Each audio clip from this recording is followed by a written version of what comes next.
open world, top-down, dungeon crawling, money collecting simulator, LCD game, and a 2D side-scrolling RPG. The Legend of Zelda has literally done it all. And as we go through 2024, we are finally stretching the limits of what can be a Zelda game. So we're going to define what a Zelda game is, what takes on the formula stand out to me, then lastly, design a pitch for what the next Zelda adventure should be from a concept standpoint. Hi there, I'm Gavin Dragon, and you found my channel surprisingly. And here we take a look at video games, ideas, and we end up coming up with some new takes on these older franchises. So let's jump right in there, but before we do, make sure to drop a like and subscribe. Let's start with both the newest and the oldest Zelda titles. Tears of the Kingdom, Breath of the Wild, and Zelda 1. These are, in my opinion, considered the open world Zelda. And while it might be easy to say, just do what Tears of the Kingdom has done, the next game doesn't need to be all that different. Make a massive open world, 120 shrines, a few key locations, and fill that open world. I feel it's important instead to look at the difficulty of this. Like, let's look at it from a developer's point of view. We're going to see what's been done with this formula, and most importantly, show why it's a direction Zelda shouldn't be forced down. I feel like forcing the game down this path may lead the developer burnout and will likely stagnate the franchise. Zelda 1, which is the first Zelda game on NES and Famicom, has 8 dungeons, a few bosses, a relatively large open world for the NES, and a slew of enemies that change color depending on which region you're in. It's very similar in Breath of the Wild. Zelda 1, you also collect items from dungeons, and from there the open world opens up more as you play. At first, you're only given about 3 dungeons you can tackle, and then from there you're given another one, and another one, and another one, until the whole world is open to you and you can get around no problem. Now, while very similar to this, Breath of the Wild is very different when it comes to this pacing. Although, not quite as different as you're going to see. Breath of the Wild gives you a few dungeons at the start. They give you a couple of items to introduce the game, and then once you are given those items and get off the Great Plateau, you're let loose to take on the 4 dungeons and all the rest of the 120 shrines, and the world is pretty much open to you because you've got all the tools right from the start. Eventually you're gonna have to take on your final boss, and realistically you're only blocked by your own skill and what your imagination tells you, because if you can imagine it, you could probably get around like that. You just have to be a little bit clever with it. Continuing this trend is Tears of the Kingdom. It's a slightly changed world of Breath of the Wild's overworld. It has new higher and lower levels, with the lower one being a mirrored version of the upper world, and the highest world of all just being kind of smaller islands hidden around. There's quite a few dungeons to find, and a few key areas you have to go to before you reach your goal. I consider these 3 games to be the open world Zelda games. They set the games to be about exploration and puzzle solving and player skill. But each game tests the player skills in different ways. Zelda 1 tests it by moving enemies and multiple combat abilities, like the candle's flame or the bomb's slow but yet wide-reaching explosions. In Breath of the Wild, you're tested on your creativity of solving puzzles. Are you going to use magnesis to get the metal grate to cross the path? Or are you going to use the ice to slowly trek across the pillars you've made? And lastly, Tears of the Kingdom, the player is tested yet again, but this time on your combat and creativity of weapons you make. Maybe you'll make your blade longer to keep them at a distance, or make an explosive arrow to do the same, or maybe you wish to get in close with a crafted short sword, and maybe you just want to forego combat altogether and just use stealth. So we've defined what makes Zelda, well, Zelda. A test of creativity, combat prowess, and puzzle-solving abilities. What we're going to find is the best Zelda games test the player like this, time and time again. So why not an open world game again? Why not really push the limits of Nintendo's designers in this way? And to answer this, I want to bring up a simple point in game design. It is easy to make a lot of something. It's easy to make something big. The harder drawback to this is, in a larger world, how do you make it fun? How do you keep the player's interest? You see, I've played long open world titles, and it's very, very difficult to keep the player invested in what you're doing. In fact, oftentimes I'll see people start an open world game, get about halfway through, put the game down, and they won't come back to it for months at a time. And Zelda suffers from this a little bit because of just how much there is to do in Tears of the Kingdom and Breath of the Wild.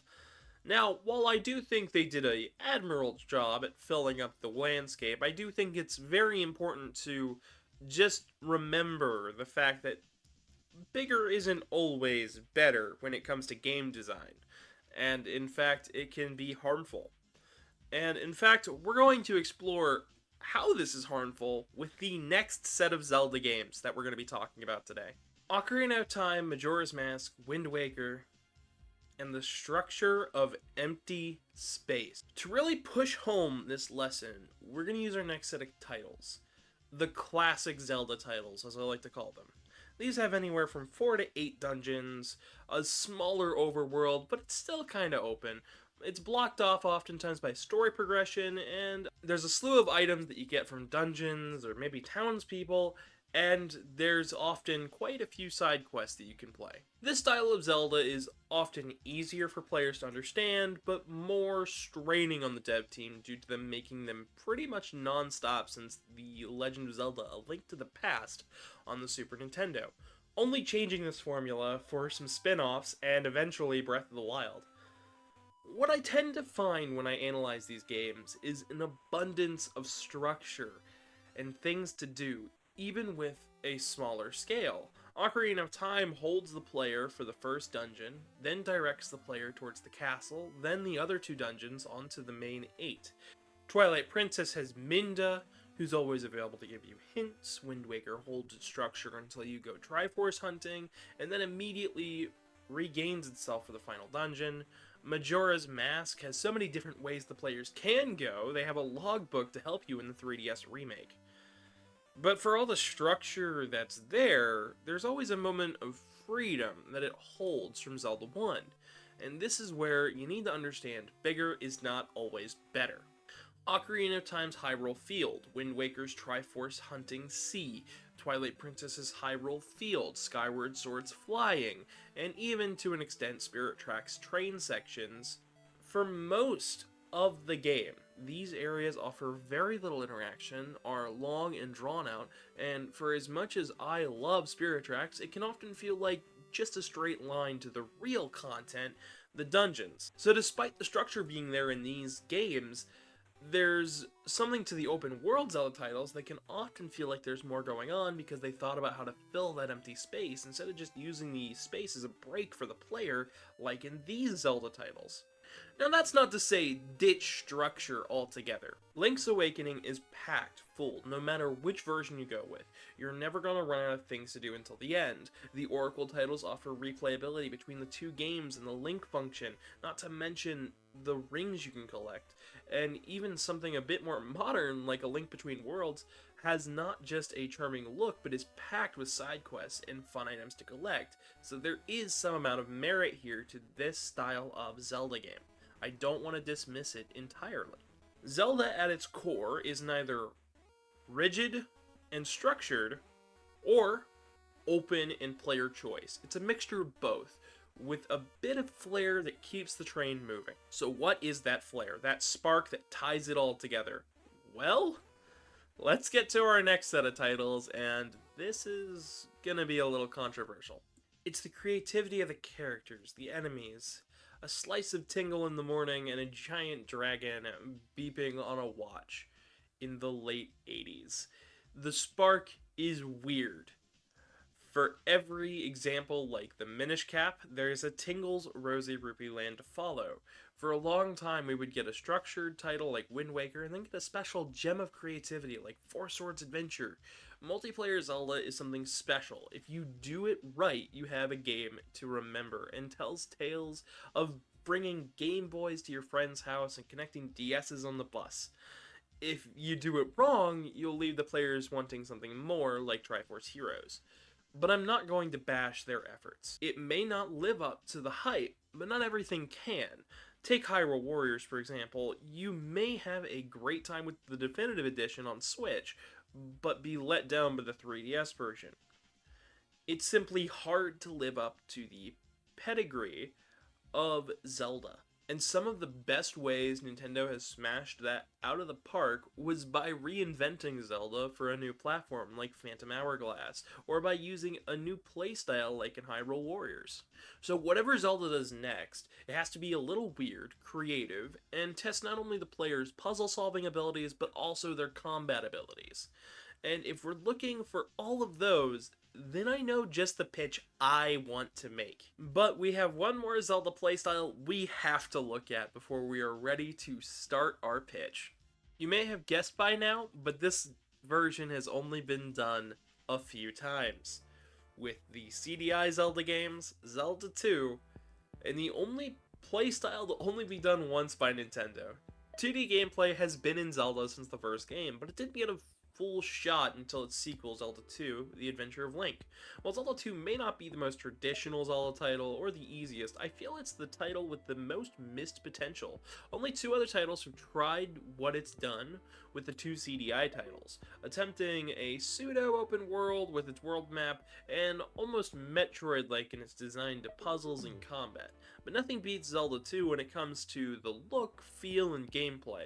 Even the sound was on point in this one, with most of the music influencing later games in the series for decades after the fact. You can even still hear the influence in games like Tears of the Kingdom and Breath of the Wild, with areas, outfits, and especially the feel of the music. The second entry tried to keep older fans with its overworld. While it's not filled with puzzles and secrets like the first title, it's got its fair share of smaller puzzles. And the new leveling system does feel a bit slapped together at first, but it just goes to show that there's more to this system that should have been used. You can learn new abilities by helping town folks, starting the long tradition of side quests in Zelda games. It's got interactive combat as opposed to relative combat seen in Ocarina of Time. So you always have to be moving to, say, tackle a Dark Knight, or even slay a moblin. The townspeople offer you hints, you can still find heart pieces, and now even magic potions to raise your magic meter, which would become a staple in later games like Majora's Mask and the Minish Cap. But it wouldn't be a new game if we just remade Zelda 2 and changed nothing. We need to know where not just Zelda 2 succeeded, but where it failed. And when examining the two CDI games, I feel it's equally important to see what changes they made to see where we can exceed on all three of these entries. Leveling up slowed down the gameplay of Zelda 2, and overall might be its biggest flaw outside the insane difficulty curve. And when it comes to the failings of Zelda 2, we need to look at the conveyance. In fact, the game may have NPCs, but even with their hints, however, they aren't always helpful in guiding the players. The items don't always feel like they're helping you push forward, with only things like the raft or bombs really driving overworld progression, while even fewer items help you progress in dungeons and 2D areas. Meanwhile, the CDI titles have a level design that doesn't always line up beautifully with the hand-painted backgrounds, and the poor frame rate the enemies often feel cheap when they damage the player.